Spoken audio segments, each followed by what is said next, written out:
В Хандыге впервые прошли дни Мегино-Алданского наслега, посвященные 110-летию со дня его образования. Все подробности у наших корреспондентов.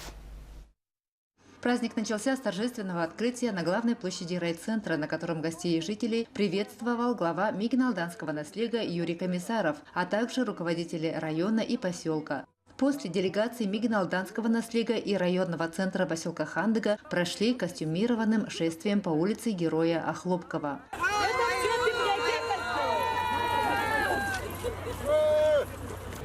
Мы сегодня с коллективом, с населением приехали сегодня показать жителям поселка Хандыга, также жителям Тампонского района, что у нас своя культура, свои традиции, ну и свои выставки, поделки, мастера свои.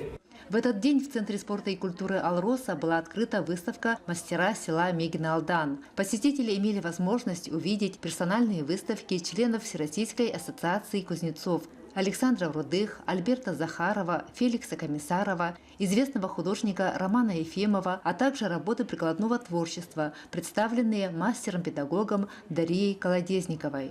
Именно в народном творческом стиле ножи, томагавки. Этот музыкальный инструмент, как называют, хамус, да? Очень интересный, своеобразный. Мы приехали с Донбасса, там такого и в помине нету. Очень интересно, да.